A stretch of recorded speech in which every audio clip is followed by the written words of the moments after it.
pinaka-flagship product natin, no? Isa sa mga pinaka-best products natin is Amazing Pure Barley. Grabe, ibang klase, no? And super excited po talaga kami tonight kasi makakarinig kayo ng isa na namang sobrang kakaibang testimonial.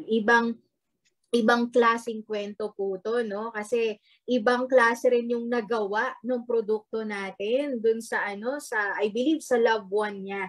Oo. And by the way, no, just to start lang din po, no, kindly tag your members, kindly send this link to all of your friends kahit hindi po taga-IAM yan. Actually, mas maganda nga po na send to all nyo, no, sa lahat ng mga kakilala nyo, lalong-lalo na po yung mga tao na may sakit, diba? O kaya yung mga tao na gusto natin na ma-prevent na magkaroon ng sakit. Yan, kasi we believe that prevention is better and cheaper than cure. Tama ba? Oo. So type mo nga or itag mo na yung mga yung mga members mo din o kaya yung mga friends mo din na gusto mo pang ma-reach out, no, ng testimonial na to. And by the way, just to give you an idea, no, para po dun sa mga tao din na hindi pa masyadong familiar and aware dun sa product natin, no, it's Amazing Pure Barley. And we are proud to say that we have the best barley in the world. Yan. Bakit ko nasabi yan, no? Kasi ang barley natin came from Australia. We're in 100% yung 100% organic yung farm na pinagtataniman, no? And tayo lang yung barley na talagang young barley leaves pa lang na harvest na. Wherein nandun po talaga lahat yung punong-puno, no, na micronutrients. It has 68 micronutrients, kaya naman considered siya as a superfood kung tawagin, no. Kaya alam niyo po ba, sobrang daming testimonials na talagang natulungan ng product na to. Whether kahit ano pang sakit, no. We had a lot of testimonials like mga COVID patients. Number one kasi na ginagawa sa atin ng product na to is binuboost niya, no, yung energy natin, 'di ba? And it's more on the repair side. Okay? Unlike any other synthetic medicines po, no, let's say for example na uminom ka ng medicine for headache, yung headache lang yung maku-cure. Pero kapag yung barley ang ininom mo, it's more of a cellular repair. Overall po, as in kung ano yung problema ng katawan natin, yun talaga yung inaayos niya. Okay. So much for that introduction, no? So much for that. Alam ko, no, super excited na po kayo mapakinggan yung natin, yung guest speaker natin for tonight, no? And kanina ko lang din siya nakilala and I found out na he's from Laguna. Ayan. And I believe mas maganda na siya na lang din po yung magkwento ng ng story niya behind kung paano niya nakilala yung company and at the same time, paano siya natulungan ng produkto. Okay, so please welcome, yes, my guest speaker for tonight, no, Mentor Ronald. Are you there, Mentor Ronald? Yan, Mentor Ronald Blue. Amazing morning, Mentor. Ayan. Naka-mute ka pa, Mens. Okay. There. Ayan. Amazing morning, everybody. Okay. Ayan, Mentor. I'll give you the floor na. I believe super excited ka na sa sa sharing mo for tonight. And we are super excited din po na mapakinggan yung story mo. So, let's take it away. Okay. God bless, Mentor. Okay. So, screen share ko lang po. Permission ko.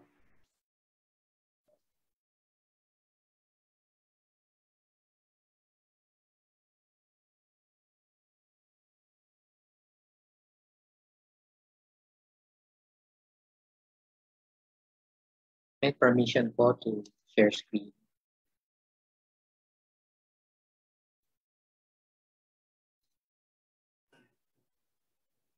Ayan po. Okay po. Kikita na po ako, Mens? Yes, Mentor. Okay.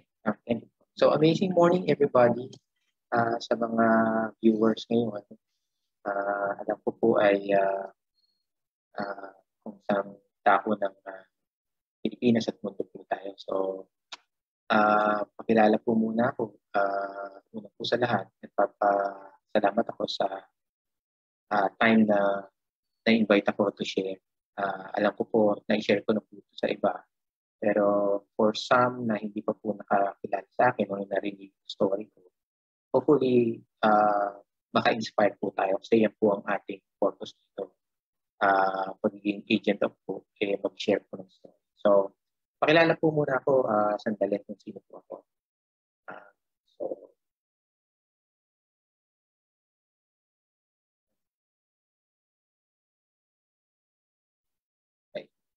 So, my name is Ronald Du.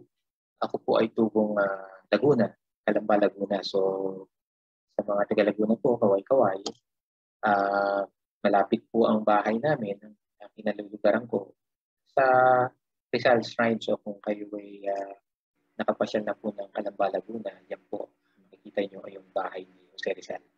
So, ako po ay married at meron pong isang anak. Ako po ay nagtatapos ng year 92 sa kursong BE Psychology sa Letran na Calamba, Laguna. At ang huling-huling work journey ko po ay ako po ay former OFW sa labas ng bansa. Okay? From 2007 to 2018 sa bansang Amerika. Ako po, isang hilig ko po ay nasa game fowl breeding po ako. Okay? So, yan po, napakasimple po. Ito po ang aking anak. Okay? Ang aking po may bahay. Okay? Bibihira lang po ako. Very limited yung mga litrato ko. So, dinadar ko po ito. Nito pong umuwi na ako ng 2008. Okay, sige. Umuwi po ako ng 2008. Okay. So, ito po, pagiging game fowl breeder po. Kita niyo mga po yung t-shirt. So, meron na kayong hint kung ano yung ginagawa ko. Sideline o yung passion ko. So, ako po ay para sa kaalaman po ng lahat, kaway-kaway po sa mga OFW po. Alam niyo po, ang buhay sa Amerika o buhay sa labas ng bansa ay hindi madali. Alam po, ay maraming sasang-ayon dito. Okay? Tayo po, nung nasa bansang Amerika, ay hindi po nahihinto sa isang trabaho. Hindi po tayo pumipirmi. Dahil po sa lungkot ng buhay doon, ang tendency po ng mga OFW ay para hindi ma-homesick, humanap ng kung ano man trabaho.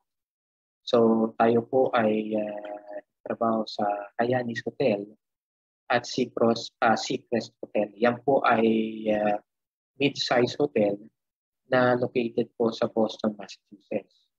Okay, so ako po ay sa umaga ay nasa housekeeping department at sa gabi naman po ay tayo ay tigapagluto sa hotel. Okay, so yan po, isang litrato kung saan pagkatapos po natin maglinis ng kwarto ay nagpapahinga din po. Very demanding din po ang pagiging housekeeping kasi meron po tayong time sa ito.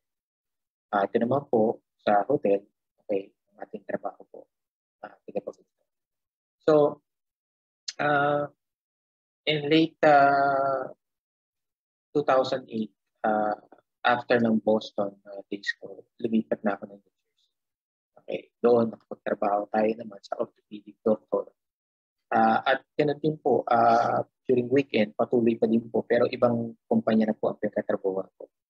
Okay, hanggang sa bago ako umuwi ng Pilipinas ang po ang trabaho.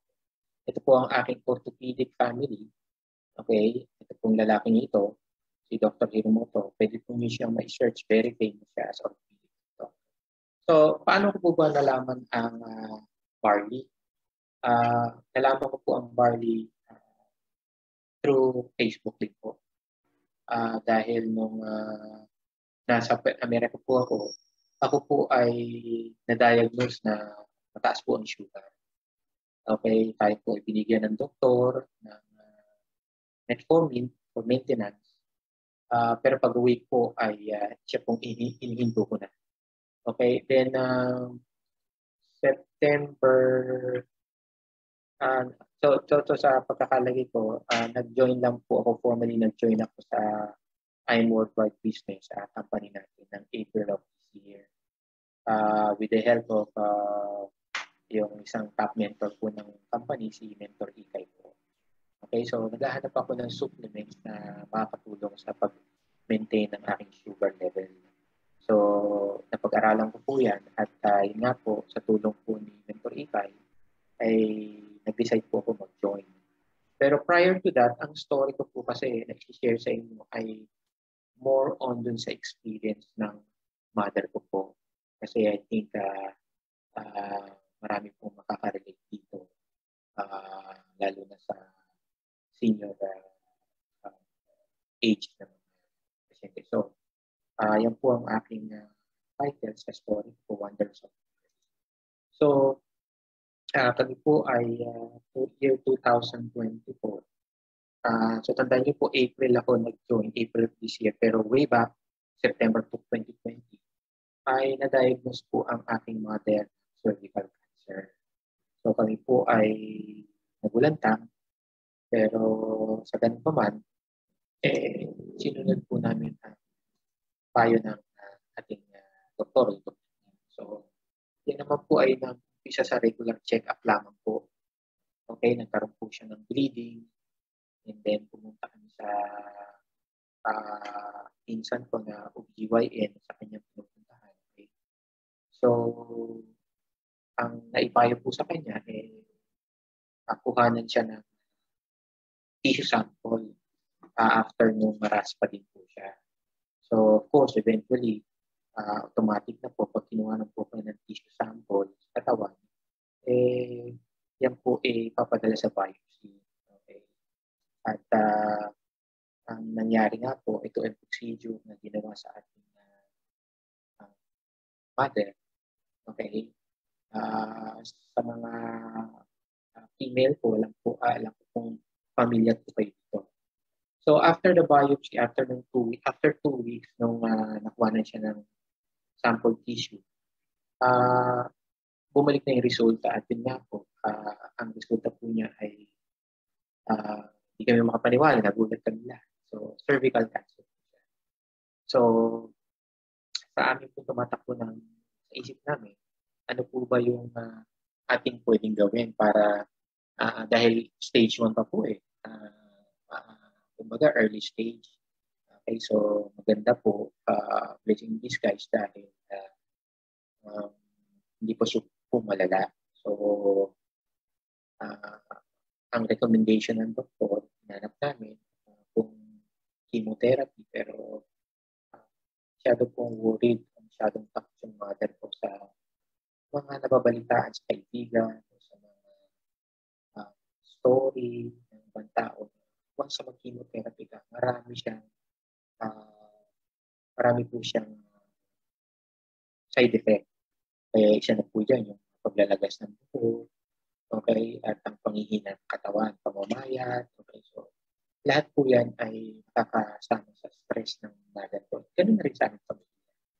So, September na nakakuha siya na diagnose. So, by October, na-recommend na siya na the best way is tanggalin na po. Okay, nagkaroon siya ng hysterectomy, tanggalin na po yung matresya. Since naman po ay dead niya, hindi na po kailangan. So, tinanggal na po October 2020.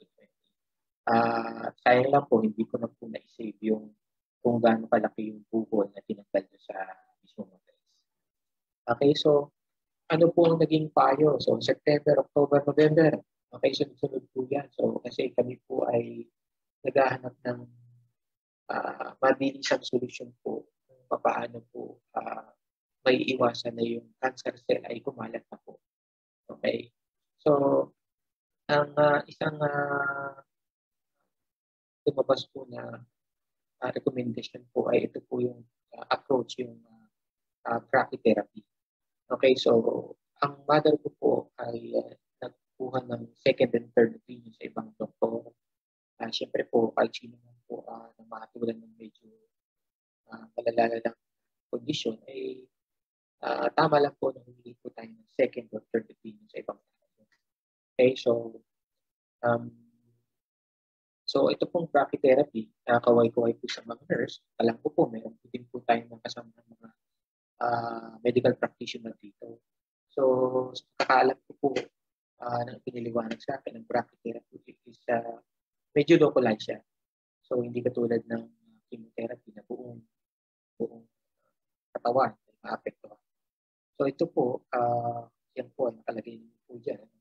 Ito po ay localized, pinapasok lang po mismo sa area kung saan i-treat mo yung case o yung cancer area kung saan may cancer. Okay, so siya po ay nakatulan ng initially 4 sessions ng brachytherapy. At siya po ay dinala namin sa St. Luke's Hospital sa Quezon City. Okay, so ayan po sa mga tiga Manila, tiga Quezon City, ayan po ang isang hospital.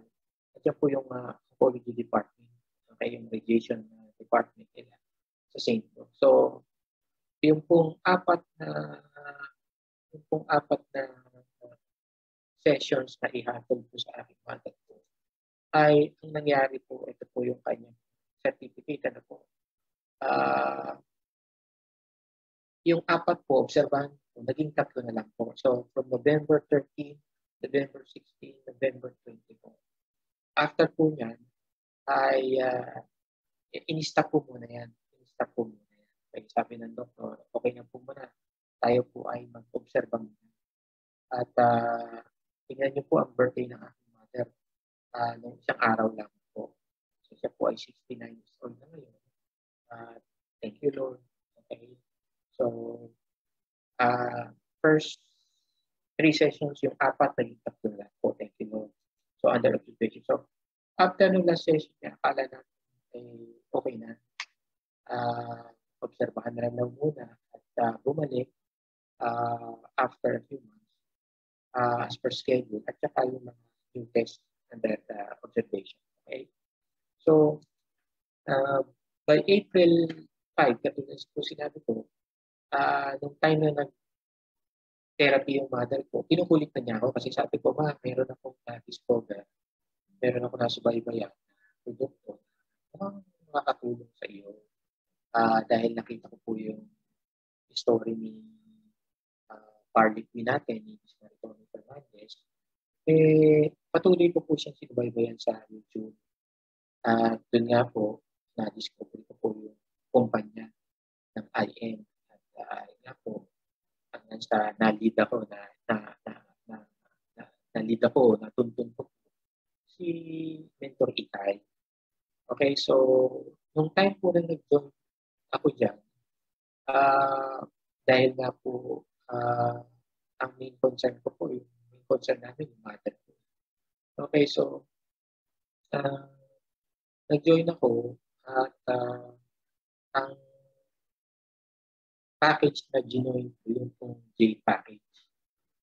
So, with the bearing in mind na kakailangan namin ng maraming party para sa pag-support sa mother ko. So, noong umpisa po ay nag-2 to 3 sachet ang pinagamit ko sa mother ko.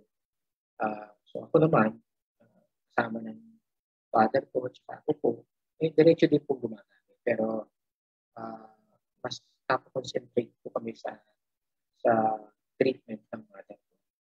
So, una pa lang, naniniwala na sa dami ng story na panood ko. At yun ang ating Barley Queen, Ms. Maritoni, talagang malakas ang pananampalataya sa Diyos, una sa lahat. At saka din sa produkto na ito. So, by June of 2021, after ng mga succeeding follow-up visit ng mother ko sa doctor niya, nahatulan naman po siya ng 28 sessions of radiation therapy. Okay, kala namin una after ng brachytherapy na okay na. Kasi sabi nga ng doktor, madali lang ito. Kasi stage 1, stage 2 pa lang. Okay? So, ito naman pong Calamba Medical Center. Meron din po kami cancer center. Magandang hospital na rin po ito. malaking ospital po dito sa aming bayan. At imbis na ilungos pa po namin, ay dito rin naman po yung doktor niya, affiliated. So, amin po, dyan na lang po idinala. So, mas malapit po. So, ang schedule po niya is every day during weekdays. So, Monday to Friday. And then, pahinga lang po siya ng weekends. So, ayan po ang schedule niya from June 3 to July 12. So, every day, atid sundo, babalikan namin siya.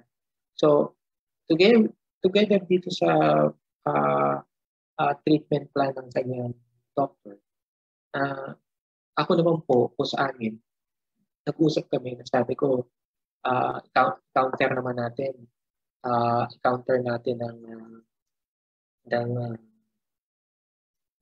countermeasure na ipa-megadosing natin si mother. Ilapit po na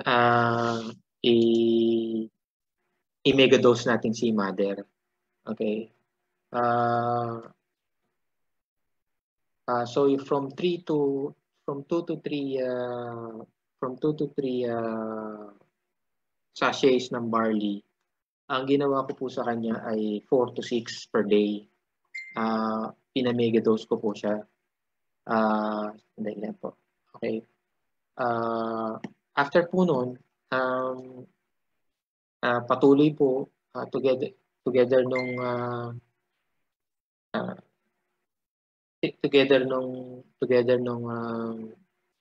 radiation therapy, tuloy lang po yan. Wala naman pong naibigay ang doktor na gamot.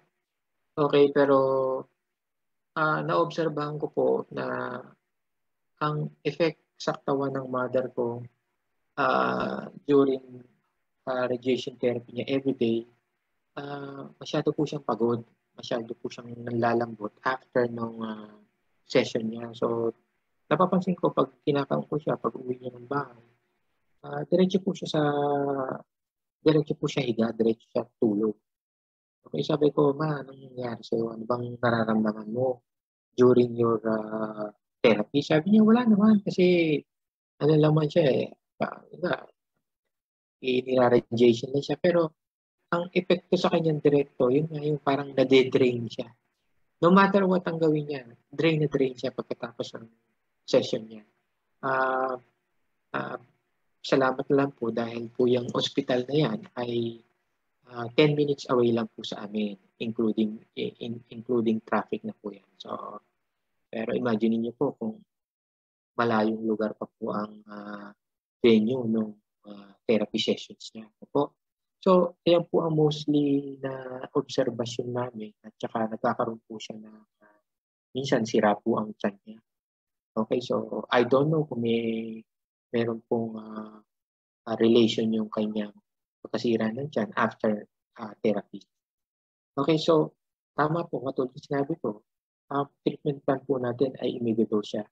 Okay, kasi narinig ko rin po sa story ni Ms. Maritonio na during kanyang treatment, kahit na tinatago niya sa doktor niya doon, nilalaklak niya yung ating barley. So, ito na po ang certificate na naibigay ng hospital. Okay, para lang po makita ninyo. So, yan ang treatment period from June 3 to July 12. Okay, yan po yung doktor niya. Okay, so,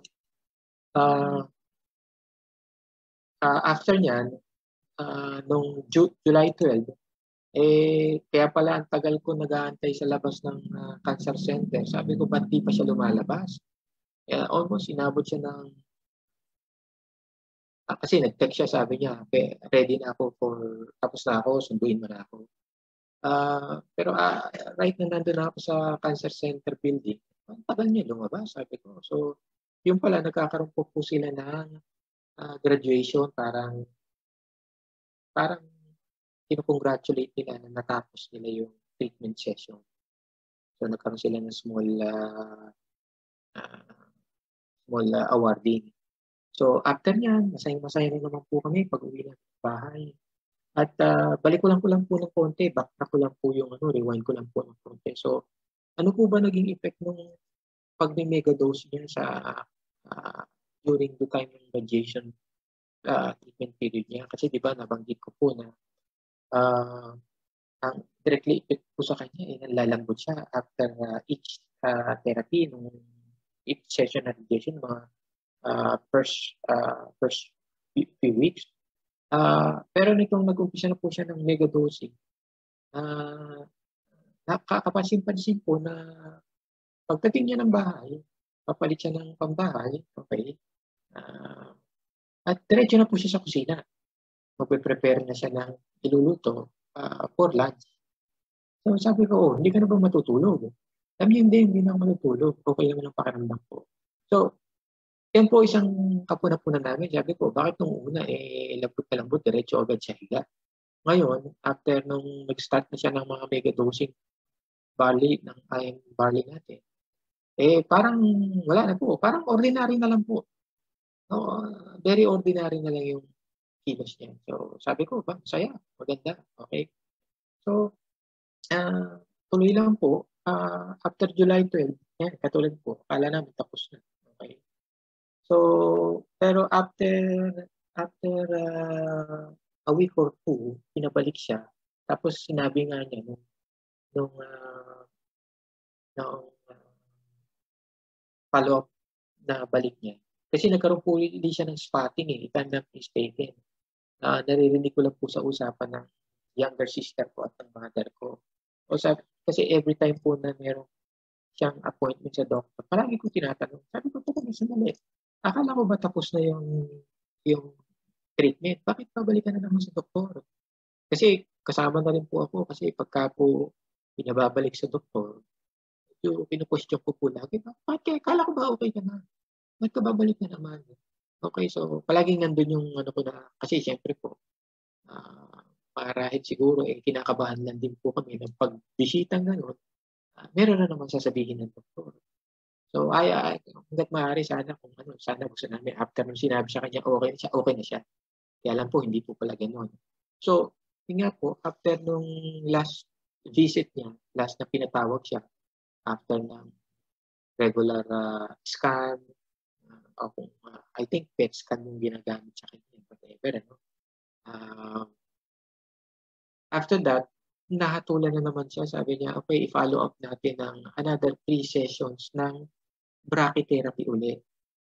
Naku po, sabi ko, ano ko ba yan? Sabi ko ba, tapos na? So, babalik na naman pala tayo ng St. Luke's. So, balik na naman kami, schedule na naman kami. Balik na naman kami sa St. Luke's. Okay, so, Quezon City na naman, luwas na naman kami. So, ayan, ito na naman po kami. Balik na naman kami sa brachytherapy. Pero this time, sabi ko, nabuo na sa isip ko, bago kami pumunta dyan,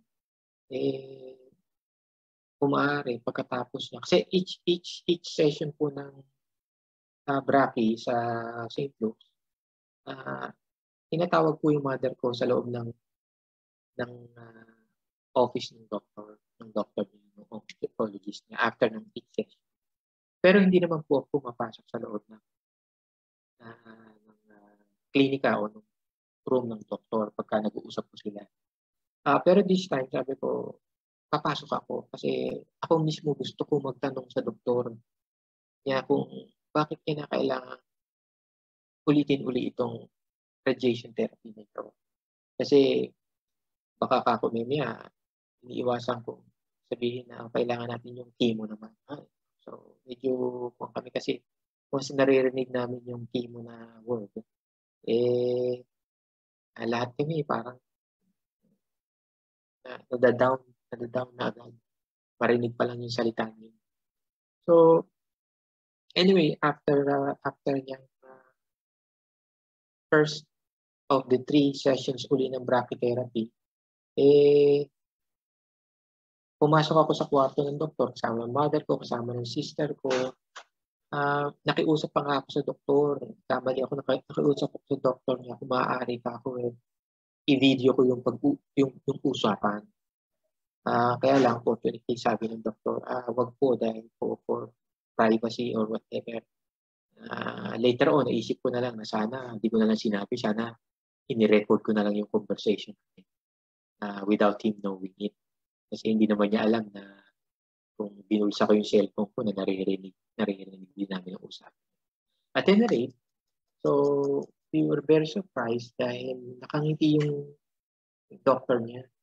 So sabi niya, naku, I have a good news.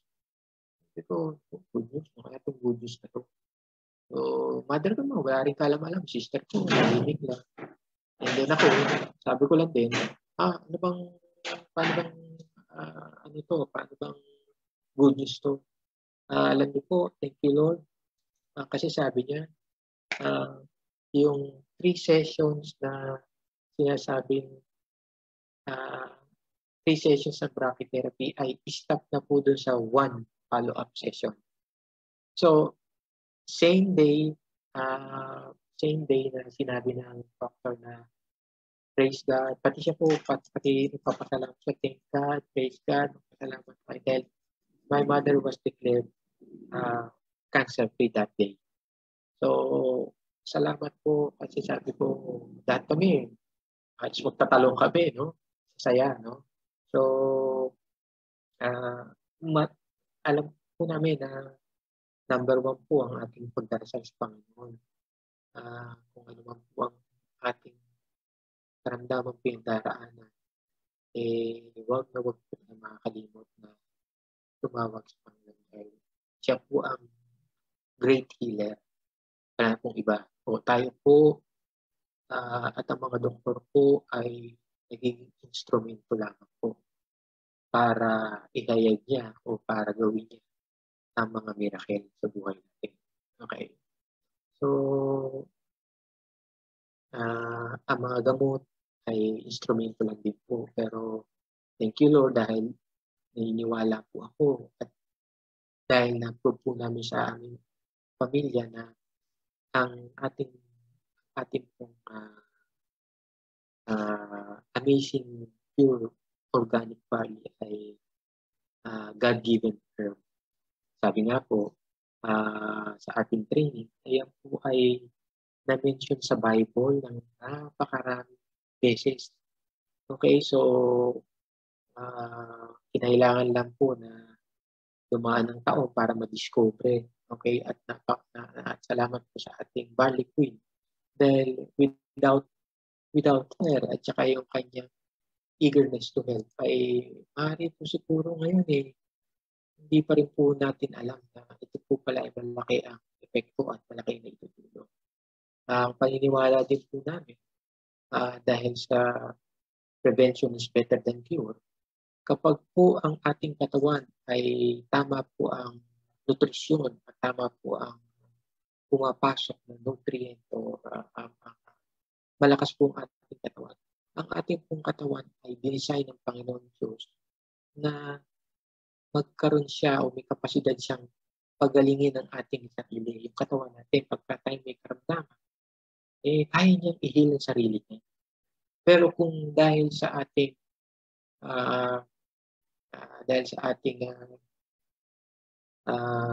attitude, katulad nito, nauso na yung mga pagkain na unli lahat, okay? Nasisira po yung ating katawan, naaabuso. Okay, so with the help of barley, pwede po nating i-correct yan. Pero alam niyo po, meron din akong narinig na storya na sabi nila hindi naman effective yung barley. Sabi ko, minsan, tinanong ko, bakit mo naman di nasabing barley? Na-prove na namin yan. Cancer pa. Ano pa ba yung mga simpleng buko? Di naman pala po mali po ang sistema ng paggamit po. So, tayo po ay kung meron na itong karamdaman na tinitreat, hindi po enough ang isang sachet. So, ang tama po ay 2 to 3. Okay? Ngayon, kung maintenance lang po o kung tagang prevention or talagang in good condition po kayo, ayan po, siguro 1 sachet po okay po. Pero po, tandaan niyo po, pag meron po kayong nararamdaman na po, try to make it 2 to 3 times a day po. Until such time na mag-normalize po yung condition ng katawan ninyo. Then, pwede kayong bumalik ng 1 sachet a day. So, ito po ay personal kong sinishare dahil ito po ay personal naming karanasan. At alam niyo po, ah, matapos nito ang pamilya ko po ay dumaan din po sa COVID. 3 po sa aking kapamilya, including my father, my mother, tsaka yung older brother ko ang nagkaroon ng ng COVID. They were tested positive. Okay, pero more worried kami sa mother ko dahil meron siyang cancer.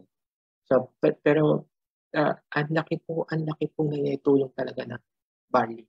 Okay, marami pong barley sa merkado, ano po, hindi ko po proven yung ibang barley sa market po, ano po, pero ako po ay stick to IM lang po ako. Meron nagsasabing medyo mataas ang price niya, pero it doesn't matter to me dahil nung time na nag-treatment po ang mother ko, nakita ko po yung resibo sa St. Luke's Hospital. Ang session po niya ng brachytherapy is nasa 40,000 per session.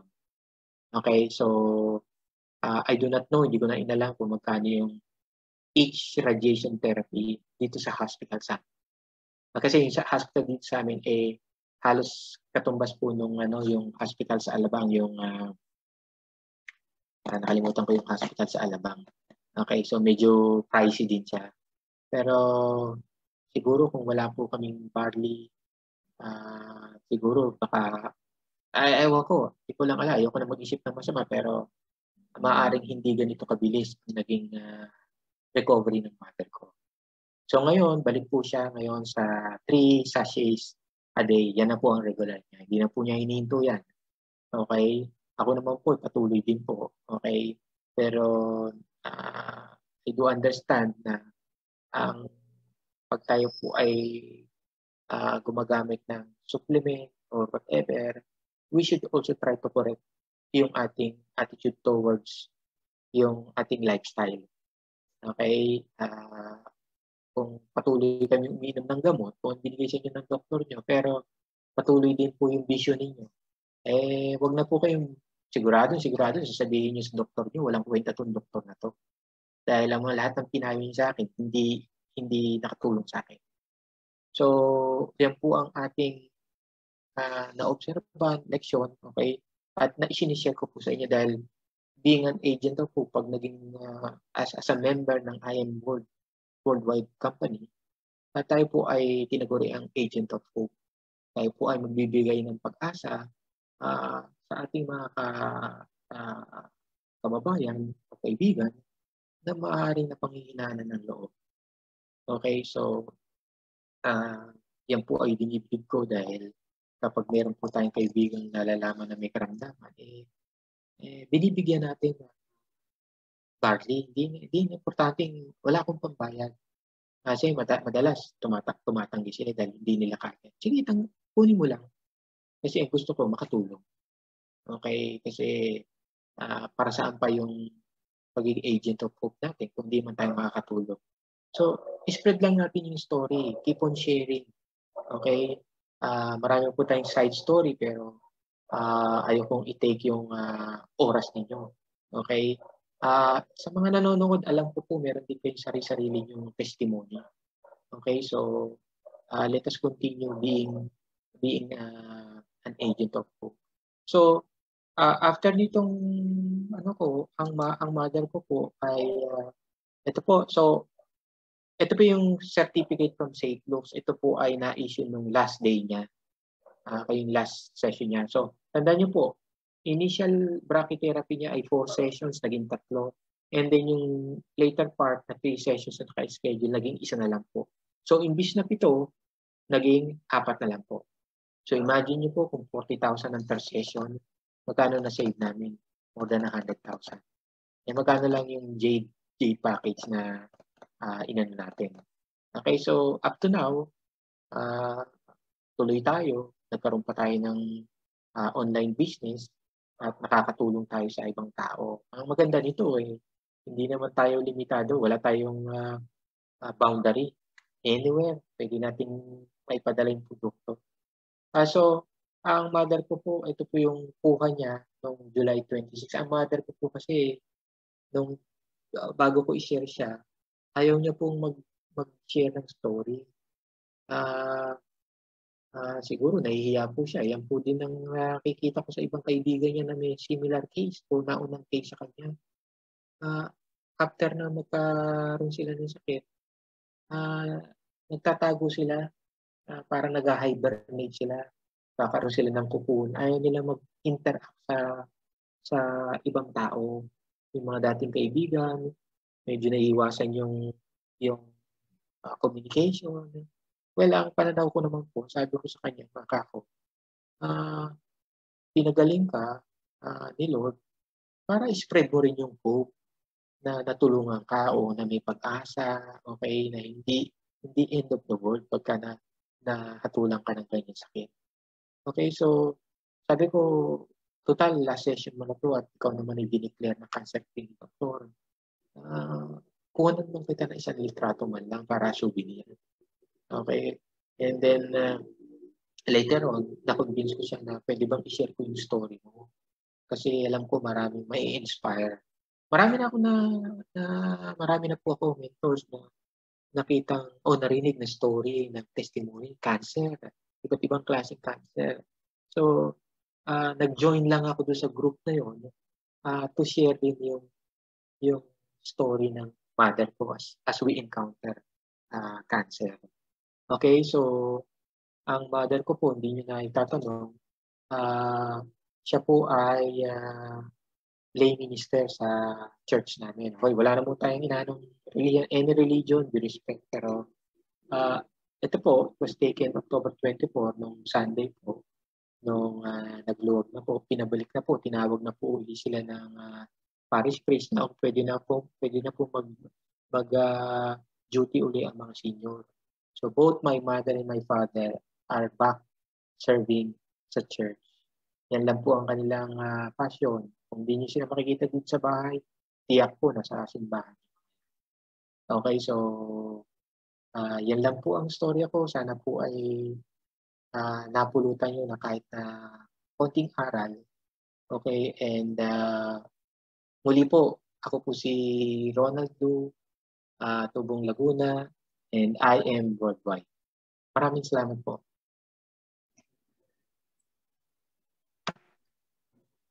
Thank you so much, Mentor Ronald. Grabe naman, super inspiring po ng ng ating story, ibang klase. Ako first time ko rin po marinig 'yun Grabe.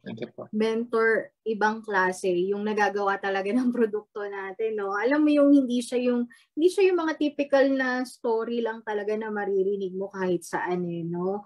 And ibang klase rin talaga kapag kumilos ang Diyos sa mga buhay natin. Diba po?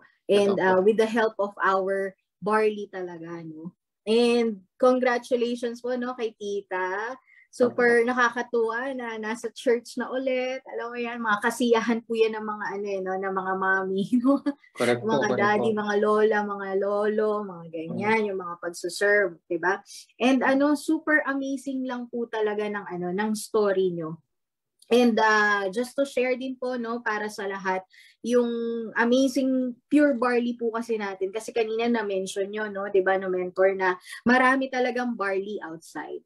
Different brands yan, no? Pero we are just proud to say na yung amazing pure barley is the only barley in the market na may super brand seal. Yan, di ba, no? Nakakatawa mga po, Mentor, kasi maisingit ko lang, no? Before I actually discovered I am barley, na-share ko kay Mentor sa ibang grupo ko na actually ang na-try ko po yung kabilang grupo. Yung dating sinasabi ni Barley Queen na dating nakuha sa kanya. Yung Santi po. Pero dahil matamis siya, sabi ko, para sa akin matamis siya. Sabi ko, kalabang ko rin to sa sugar ko. So, di ako sa kanya pumunta. Nung nakita ko yung I am, sabi ko, ito yata ang purest form. Dito tayo. Sabi ko, dito tayo. Correct. Opo, oo. And even diba, si Idol Sir Raffy Tulfo. Diba po, may personal testimony siya personal experience about other brands, pero hindi naman po sa yung pag-compare, pero we just want to highlight na of course kung meron ka mang itatry na product, dun ka na sa the best. Oh, yes. Diba? Yes. Dun ka na Opo. sa sigurado na talagang alam mo yun, iba yung effect sa'yo at gagaling ka talaga. Correct. Diba? Tama po ba? Tama po. And we are so blessed talaga na aside sa amazing product natin, ibang klase pa, meron ka pang business on the side na pwedeng, alam mo yun, i-maximize, di ba po? Yes. Yes. And napaka-amazing lang kasi hindi nakakahiya i-share yung produkto and at the same time yung business natin. Tama po ba? Tama Kaya po. naman, Tama po. no, sobrang gustong-gusto ko yung sinabi mo na we are agents of hope. Na i-share mo lang yung testimony mo, i-share mo yung story mo kasi probably merong tao na naghihintay na makarinig lang din ng same story mo. Malay mo, ma-inspire yan, diba? And destined pala yan to be in I Am Worldwide. Tama po? Tama po. Kaya yun pong first time na panood ko yung story ni Harley Quinn natin, ni Miss Maritoni. Relate po ako. Dahil sabi ko, si mother, cancer. So, relate ako. Kaya, well, nung una, talagang pag nakuha ako sa grupo namin na sharer, medyo nahihiya ako kasi syempre, hindi tayo sanay na makita na ibang tao eh. Kaya sa among friends, okay lang yan. Talagang natural na sa akin na lumabas ng mag-share. So, ngayon, nung sabi ko, wala naman yata ang punto para mahiya ko. Kasi wala naman akong ginagawang masama. In fact, ako, ang intention lang natin is to share and to give at least hope. Okay.